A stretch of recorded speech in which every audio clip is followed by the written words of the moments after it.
नमो तस्स भगवतो रतो सम्मा संबुद्धस्स नमो तस्स भगवतो रतो आणि का शांत ऐका, येतं ऐकायला. नमो तस्स भगवतो रतो सम्मा संबुद्धस्स महाकारुणिक भगवत तथागत सम्यक संबुद्ध येते. फॅन बंद करता थोडा वेळ. को मैं प्रणाम करता हूँ। परम पूज्य बोधिसत्व डॉक्टर बाबा साहब अम्बेडकर जिन्होंने हम लोग को नया मार्ग दिखाया, अपने अथक परिश्रम करके जो शिक्षा पाई और उसके कारण ही वो इतने बड़े महान बने और वही मार्ग उन्होंने हम लोग को दिखाया।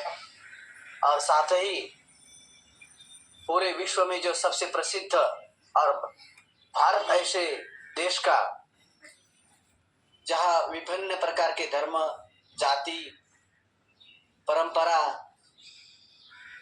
और सब लोगों को संजोग को रखने के लिए, एकजुट रखने के लिए और साथ ही सबका कल्याण मार्ग प्रस्तुत होने के लिए भारतीय संविधान लिखकर हम सबको दिया। उसके अंतर्गत हम लोग सबको अधिकार मिले, अच्छा पढ़ने का, लिखने का, कपड़ा पहनने का, भोजन करने का, ये सब अधिकार संविधान के कारण ही मिला है। आज हम लोग यहाँ जो उपस्थित अपने स्वच्छंद मन से जो कार्य कर रहे, ये संविधान के अधिकार का ही एक तात्पर्य है। और आज आप लोग रत्न सागर बुद्ध विहार, बड़ी खुशी की बात है कि आप लोग सब मिलकर यहाँ इस पवित्र शुभ दिनी उपोषद, अष्टमी उपोषद के दिन शुभ अवसर पर सब उपस्थित हुए। आप सबका धम्म लाभी को मंगलमय आशीर्वाद, सबको मंगल कामना। और आज का जो अष्टमी उपोषद, इसका बहुत बड़ा महत्व है। उसका महत्व ये है कि अभी पिछले सप्ताह आषाढ़ पूर्णिमा हुई। आषाढ़ पूर्णिमा को ही इसी सारनाथ में भगवान बुद्ध ने पहला उपदेश दिया 5 शिष्यों को, कौंडन्य, वप्प, भद्य, अश्विन, महानाम। और वह उपदेश धम्मचक्कपवतन के नाम से जाना जाता है, जो 4 आर्य सत्य, दुख, दुख समुदय, दुख निरोध गामिनी पटिपदा, और उससे मुक्ति पाने का, सुगति का मार्ग, निर्वाण प्राप्त करने का मार्ग, आर्य अष्टांगिक मार्ग, आर्य अष्टांगिक मग्गो, आर्य अष्टांगिक मार्ग, सम्यक दृष्टि, सम्यक संकल्प, सम्यक कर्मान, सम्यक आजीविका, सम्यक व्यायाम, सम्यक स्मृति और सम्यक समाधि। वो उपदेश इसी जगह भगवान तथागत सम्यक संबुद्ध ने सारनाथ में दिया था। इसको पाली में बोलते इसी पतन में गदाय वन। इसी माने ऋषि पत्तन में रहने का स्थान। 2560 वर्ष पहले यहाँ पूरा जंगल था। अभी उसके बाद बहुत धीरे बहुत डेवलप हुआ और उसका सारा अधिक श्रेय परम पूज्य बाबा साहब अम्बेडकर को जाता है, क्योंकि परम पूज्य बाबा साहब अम्बेडकर वाराणसी में, सारनाथ में कई बार आ चुके थे और उन्होंने भारत का अपना जो मंत्रिमंडल में जो शामिल हुए, तो उन्होंने अपने पूरे बुद्धिस्ट सर्कल माने बौद्ध जितने थे वो खूब दर्शन के लिए जाते थे, चाहे सारनाथ, लुम्बिनी, कुशीनगर, बोधगया, राजगृह, नालंदा, कौशाम्बी, श्रावस्ती। तो इस तरह से और फिर उसके बाद यहाँ ही नहीं तो महाराष्ट्र में भी सब परम पूज्य बाबा साहब अम्बेडकर और स्वयं डॉक्टर राजेंद्र प्रसाद खुद उनके साथ गए थे। तो इस तरह ही सारनाथ का बहुत बड़ा महत्व है और आज का भी बहुत बड़ा महत्व है, क्योंकि ये उपदेश पूरे संसार में सबके हित के लिए, मंगल के लिए तब से लेकर आज तक पूरे विश्व में प्रसिद्ध हुआ है। आज भी सारनाथ में वियतनाम, श्रीलंका, बर्मा, थाईलैंड, चीन, कंबोडिया, जापान, तिब्बत, लाओस और ऐसे कई देश है जो बुद्ध के शिक्षा पर चलकर अपना स्वयं कल्याण करके दूसरे कल्याण के लिए आज जो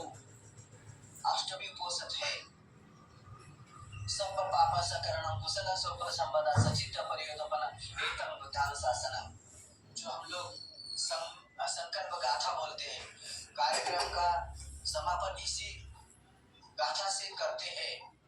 तो ये गाथा भगवान तथागत सम्यक संबुद्ध ने श्रावस्ती में कही थी। क्यों कही थी? इसलिए कि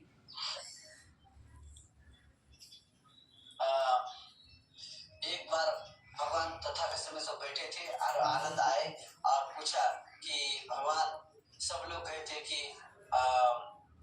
बुद्ध की क्या शिक्षा थी, इसके पहले बुद्ध हुए उनकी क्या शिक्षा थी, आने वाले बुद्ध वो थे उनकी शिक्षा क्या होगी, और उनकी रहन सहन क्या था, और हम लोग के जो त्योहार है, जैसे कि नामकरण है, केशकप्पन है, विद्यारंभ है, और शादी विवाह या भूमि पूजन है या गृह प्रवेश है, या तो ये क्या करना चाहिए, या कोई उपोषण है। तो भगवान तथागत सम्यक संबुद्ध ने यही कहा कि सब पाप सकर्म कुशल सोप संबला सचित परियोतपन वेतन उदार शासन, मतलब काया वाचा मन से धम्म का पालन करना, अपने चित्त को परिशुद्ध करना, यही बुद्धों की शिक्षा है। चाहे वो 28 प्रकार के बुद्ध हुए, उन्होंने यही शिक्षा दी। वर्तमान में सम्यक संबुद्ध ने उपदेश दिया, वही शिक्षा दी, और आने वाले भविष्य में जो बुद्ध होंगे वही शिक्षा देंगे। तो कहने का तात्पर्य यह है कि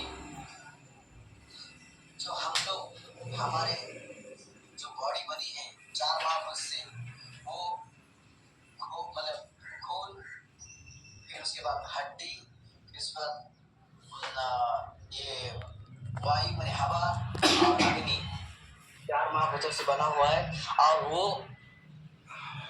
इसको पवित्र करने के लिए आपने जो अभी शील ग्रहण किए और अब इतने रत्न सागर बुद्ध विहार में आकर एक मूल्यवान समय देकर धम्म प्रवचन सुन रहे, धम्म ग्रहण कर रहे, अपने चित्त को परिशुद्ध कर रहे, ये बहुत बड़ा कुशल कर्म पुण्य का संचय है। यही बुद्ध की शिक्षा है। और वो भी सारनाथ से। आप बहुत से लोग हो सकता है आए होंगे सारनाथ, देखे होंगे धम्मिक स्तूप और 80 फीट की बुद्ध प्रतिमा, और जहाँ मूलगंध कुटीर वहाँ भगवान बुद्ध की अस्थि है। या कोई लोग आए भी नहीं होंगे तो भी आप अपने मोबाइल से सर्च करके देख सकते, समझ सकते, पढ़ सकते हैं। तो ये आज का शुभ दिन अष्टमी का, क्योंकि जो 4 प्रकार, पूर्णिमा और अमावस्या, पूर्णिमा पूरा चांद होता है, रात शांत होती है और शीतल क्या है, उजाला, रोशनी आती है और पूरा चांद भरा रहता है। और फिर उसके बाद तो इस समय जो उपोषण के दिन जो सम्यक संकल्प करते हैं, धम्म का पालन करते हैं, उनकी सब इच्छा पूरी हो जाती है। आपने कैसे, जब धम्म का पालन करेंगे, मन को परिशुद्ध करेंगे, चित्त को शुद्ध करेंगे तब। तो आज आपने ये सम्यक संकल्प के कुशल कर्म का संचय किया है। अभी ये एक अभी पूर्णिमा हो गई, उसके 8 दिन बाद ये अष्टमी आई। तो ये क्यों ग्रहण करते? ग्रहण इसलिए करते हैं कि हम लोगों ने पूर्णिमा के दिन अष्टशील ग्रहण किए हैं, फिर उसके बाद पंचशील किए, फिर क्योंकि हमारे जाने अनजाने काया वाचा, काया माने शरीर से, वाचा माने वाणी से, मन और मन से कुछ अकुशल कर्म हुआ होगा, या कोई दुष्कर्म हुआ होगा, या जो भी गलती हुई उसको क्षमा करने के लिए, उसको स्वीकार करने के लिए और दोबारा न होने के लिए हम सम्यक संकल्प करते हैं और ये अष्टशील ग्रहण करते हैं। इसलिए ये पवित्र अभी वर्षावास भी शुरू है। पूजनीय भिक्षु संघ ने वर्षावास 3 महीने का अधिष्ठान किया है। कोई विहारों में, अब जैसे हमारे विहार में 5 भिक्षु ने उसी दिन सम्यक संकल्प किया, अधिष्ठान ग्रहण किया है। कोई विहार अगर नहीं रहा तो घर में भी करते हैं। अगर 1 भिक्षु है तो 1 भिक्षु करता है, अगर 4-5 है 4-5 कर सकते हैं। तो इसलिए वर्षावास में उपोषण इसलिए ग्रहण करते हैं कि जैसे आप अभी सारनाथ में पता है, कल शाम को 6:30 बजे से बारिश शुरू हुई, रिमझिम जोर से आया, और अभी आज सुबह 10 बजे खत्म हुआ, और उसमें बिजली चली गई, लाइट चली गई, परेशानी बीती। तो ऐसे अवस्था में पूजनीय भिक्षु कैसे और अभी तो जितना डेवलप है, लाइन है, लाइट है, फिर उसके बाद गैस है।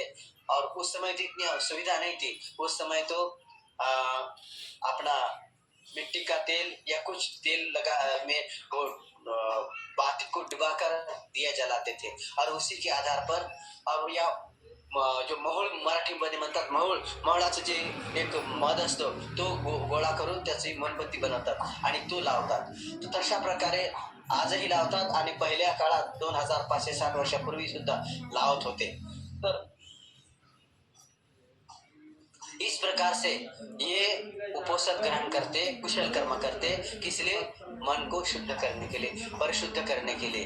तो आज ये अष्टमी आपने उपोषण ग्रहण किया है, ये बहुत ही पवित्र दिन है, शुभ दिन है। और इसलिए आप सब लोग यहाँ दत्तचित्त होकर, प्रसन्न होकर धम्म ग्रहण कर रहे, प्रवचन सुन रहे।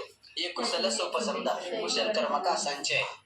तो और फिर उसके बाद अभी अष्टमी अमावस्या आएगी। फिर उसके बाद करीब 10 या 11 तारीख को आएगी पूर्णिमा। और फिर उसके बाद अष्टमी। तो इस तरह ये 3 महीना चलता है। और वर्षावास में भिक्षु कहीं इधर उधर जाते नहीं, यहाँ पिंड पाठ करते हैं घर। फिर उसके बाद उपासक उपासिका शाम को आते हैं, धम्म ग्रहण करते हैं, शिव ग्रहण करते हैं और अपना धम्म का पालन करते हैं। तो इसलिए भिक्षु का जीवन उपासक के ऊपर अवलंबन है। और उपासक को भी धम्म समझाते हैं, ध्यान साधना से सिखाते हैं, पढ़ाते हैं और संस्कार समझाते हैं, पढ़ाते दिखाते। तो इसमें दोनों का भी भला होता है। और यही भगवान तथागत सम्यक संबुद्ध की सरल, साधारण और समझने योग्य शिक्षा है। और इसीलिए आज पूरे संसार में जितने भी बौद्ध देश है, चाहे श्रीलंका, थाई, बर्मा, लंका, चीन, जापान, कंबोडिया, लाओस, तिब्बत, ये लोग आज के चाहे वो उपोषण के दिन बिहार में जाते हैं लाइन से, और वो एक ही शुभ वस्त्र पहनकर, और कोई शील ग्रहण करते, कोई मेडिटेशन करते, कोई धम्म का शुद्ध पाठ करता है, कोई धम्म अध्ययन करता है। तो इस तरह से अपना ये 3 महीना इस तरह बिताने का प्रयास करते हैं, जोर जबरदस्ती से नहीं, प्रयास करते हैं। और फिर भिक्षु लोग भी पढ़ते रहते हैं, ध्यान करते हैं, समझाते हैं। और फिर उसके बाद जितना अर्जित किया है भिक्षु ने भी, वो वर्षा के बाद वो प्रचार प्रसार के लिए निकलते हैं। अभी आषाढ़ पूर्णिमा को अधिष्ठान करके वर्षावास ग्रहण किया। और फिर कोजागिरी पूर्णिमा, जिसको बोलते हैं आश्विन पूर्णिमा, आश्विन पूर्णिमा के दिन वर्षावास समाप्त होता है। और आश्विन पूर्णिमा से लेकर मतलब वो कार्तिक पूर्णिमा तक वो चिवरदान करते हैं, कठिन चिवरदान जिसको बोलते हैं। कोई उपासक उपासिका बौद्ध देशों में, अरुणाचल में है या थाईलैंड में है या बर्मा में, उपासक उपासिका 24 घंटे के अंदर पूरा चिवर बनाते हैं, उसी को बोलते कठिन चिवरदान। और वो चिवरदान अंत्य लोग को अर्पित करते हैं, अपनी श्रद्धा प्रकट करते हैं, उसी को बोलते कठिन चिवरदान। अभी हम लोग ये चिवर तो मान लो अभी आधुनिक इसमें तो बुनाया गया या मशीन से बनाया गया, अभी तो ग्रहण करते हैं। लेकिन पहले के काल में उपासक उपासिका भिक्षु लोगों को और स्वयं भगवान बुद्ध को भी अपने हाथ से बनाया हुआ उपासक उपासिकाओं ने वो जीवदान किया था। इस तरह से ये 3 महीने का वर्षावास ग्रहण करके उपोषण के दिन भी अष्टशील ग्रहण करते। और भिक्षु लोग 227 नियम का पालन करते हैं। पाठ्यपुरुष का पाठ होता है पूर्णिमा को और अमावस्या को। उसमें बिहार में 10, 15, 20, 25, अभी इस बार हमारे बिहार में कम से कम 25-30 भिक्षु थे। और उन्होंने सब मिलकर 227 नियम का पाठ्यपुरुष पाठ किया और सब में संकल्प किया। और फिर उसके बाद अधिष्ठान किया और उपासक उपासिकाओं को धम्मदेशना दी। इस तरह से तो आज आपने ये बहुत बड़ा कुशल कर्म किया है।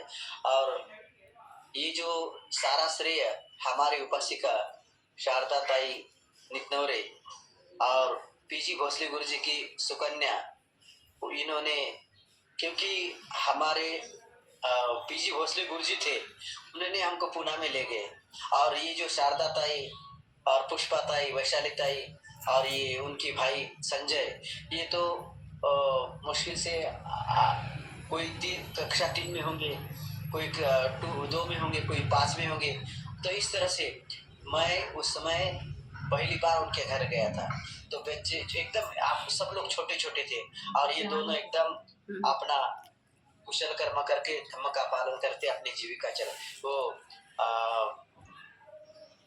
बारहवीं साल में उनका पदम जी पेपर मिल्स में वो अपनी सर्विस करते थे। और उसके बाद भी रिटायर होने के बाद वो भारतीय बौद्ध महासभा का भी काम करते थे और उपासक उपासिका को धम्म यात्रा भी कराते थे। और यही नहीं, सूत्रपाठ, पूजा वंदना और ये संस्कार विधि, ये सब तो उन्हीं के कारण उनके पद पर इनकी सुकन्या चल रही है। और उन्होंने आज ऐसे संकल्प किया उनके पिताजी के स्मरणार्थ कि उनका ऋण तो हम उनके ऋण से मुक्त नहीं हो सकते, लेकिन उन्होंने जो कार्य किया है उसको थोड़ा सा आगे बढ़ाने का प्रयास कर रहे। तो उससे क्या होता है, उनको जहाँ भी अपने कुशल कर्म के अनुसार होंगे वो उनको सुख और शांति मिलती होगी। और वर्तमान में उनकी माताजी वो तो शुरू से ही वैष्णव संघ की पूजा अर्चना, फिर उसके बाद उपोषण और फिर उसके बाद भोजन दान खूब सेवा करते थे। और आज वो देख भी रही होगी और सुन भी रही होंगे। तो इसलिए ये जो कुशल कर्म के पुण्य का संचय ये प्रशंसनीय है कि उसी से देखिए वो अपना पुना का घर छोड़ के अपने परिवार को थोड़ा समय देकर आपके यहाँ आई। और आज उन्होंने सम्यक संकल्प करने के बाद वो ये 28वां बुद्ध विहार है, माने 25 पूरा करके रजत कार्यक्रम पूरा किया, फिर 3 बढ़ाए और अभी 28वां है। ये बहुत बड़ी उपलब्धि है, ये कम नहीं है, इसको कम नहीं किया जा सकता, टाका जा सकता है। तो ये आपके उज्जवल भविष्य के लिए, उपासक उपासिकाओं के कल्याण के लिए, मंगल के लिए बहुत ही प्रेरणादायक कदम है, प्रशंसनीय कदम है। और बाधाएं बहुत सी आती है, बाधाएं तो आती रहती है। अगर बाधा नहीं आएगी तो उसकी टेस्ट नहीं होगी कि कैसे कार्य कर रहे, कैसे अनुभव आएगा, पता ही नहीं चलेगा। इसलिए बाधा तो आएगी, लेकिन उन बाधाओं को धीरे धीरे कम करके अभी पहले ही बम्बई चली गई थी और उन्होंने सब बताया, फिर हमने जैसे बताया उन्होंने वैसे किया। और भीमराव अम्बेडकर जी ने भी उनको साधुकार दिया कि जो आप काम कर रहे हैं बहुत अच्छा है, आपको किसी प्रकार की कोई तकलीफ नहीं होगी। हाँ, जो मूर्ख है, जो नहीं जानते हैं या स्वार्थवश या दोष युक्त चित्त को ग्रहण करके दूसरे को परेशान करने के लिए या डोमिनेट करने के लिए या कुशल कर्म के मार्ग को हटाने के लिए वो बाधा निर्माण कर सकते हैं। तो हम अपना काम करेंगे, वो उनका काम करेंगे। तो हम पर शुद्ध मन से कार्य कर रहे हैं। इसलिए ही भीमराव अम्बेडकर जी ने आप सबको साधुकार दिया है, मंगल मैत्री की है। तो इसी भगवान तथागत सम्यक समृद्ध के वचन से सब पापा सकरण कुशल सब संवाद इस सत्य वचन से आप सबका मंगल हो, सबका कल्याण हो, सब लोग रोग से वैसे मुक्त हो, सबको सुख शांति मिले। और जो भगवान तथागत सम्यक समृद्ध के समय राजा प्रसेनजित, राजा बिंबिसार, राजा शुद्धोधन, इन लोगों ने भी भिक्षु राहुल, कौंडन्य, वप्प, पद्य, रट्ठपाल, दारिपुत्र, महाना, ये लोगों ने भी कुशल कर्म करके पुण्य का संचय किया, इसलिए आज हमें ये मार्ग मिला है। तो मेरी भी बैटरी भी धीरे कम हो रही है, क्योंकि चार्जिंग नहीं कर पाया मैं। ठीक है साधु बैटरी कम से कम 3 पॉइंट बचा है क्या? सबको आपको आशीर्वाद सर्वांचं मंगल, सर्वांचं कल्याण। साधु साधु साधु। म्हणजे की कारणात बुद्धविहाराची सिद्धांत निर्माण सुरू आहे.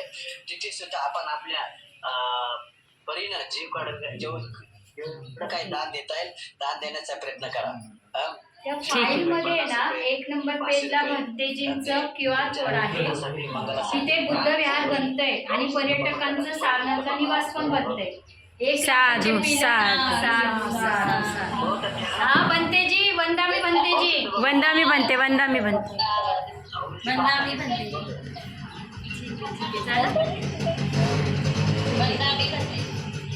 हाँ, बनते जी नाम, हाँ बनते जी, हम आगे आगे का संकल्प अभी आगे की ओर जाते हैं बनते जी. हम